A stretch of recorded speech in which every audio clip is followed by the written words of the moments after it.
আসসালামু আলাইকুম ওয়া রাহমাতুল্লাহি ওয়া বারাকাতুহু। আলহামদুলিল্লাহ, আসসালাতু ওয়াসসালামু আলা রাসূলিল্লাহ, আম্মা বা'দ। আউযু বিল্লাহি মিনাশ শাইতানির রাজীম। বিসমিল্লাহির রাহমানির রহিম। ওয়া ইযা সা'আলাকা ইবাদি আন্নী ফাইন্নী করিব উজিবু দা'ওয়াতাদ দা'i ইযা দা'আন ফালইস্তাজিবু লি ওয়া লিউমিনু বি লা'আল্লাহুম ইয়ারশুদুন। আলহামদুলিল্লাহ, মহান আল্লাহ রব্বুল ইজ্জাত ওয়াল জালালের দরবারে লাখো কোটি শুকরিয়া আদায় করছি, যিনি আমাদেরকে তার একনিষ্ঠ বান্দা হওয়ার তৌফিক এনায়েত করেছেন। আলহামদুলিল্লাহ। সম্মানিত উপস্থিতি, আজকে যে বিষয়টা নিয়ে আমি আলোচনা করতে চাই, সে বিষয়টা অত্যন্ত গুরুত্বপূর্ণ একটা বিষয়, যেটা হচ্ছে দোয়া অধ্যায়। দোয়া মানে হচ্ছে আল্লাহকে ডাকা, আল্লাহকে আহ্বান করা, মহান আল্লাহ তাআলার কাছে কিছু চাওয়া।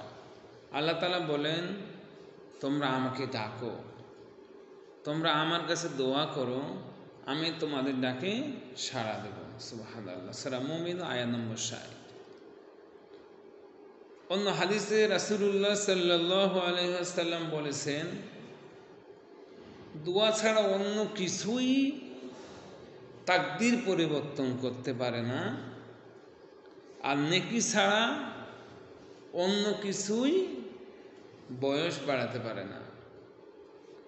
অপশন দুইটা, ইজ ইউর উইশ। আপনি কি চান আপনার তাকদীর পরিবর্তন হোক?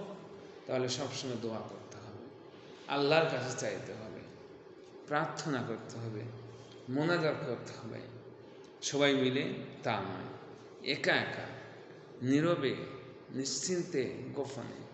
দুই, আমলে সলে, নেকির কাজ, ভালো কাজ, আমলে সলে যদি আপনি করতে পারেন, তাহলে আল্লাহ তাআলা আপনার হায়াতকে বৃদ্ধি করে দেবেন। এই হাদিসটি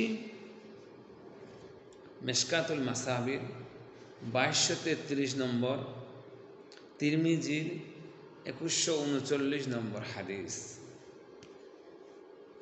আল্লাহ তাআলা আমাদেরকে বেশি বেশি আমল করার তৌফিক দান করুন।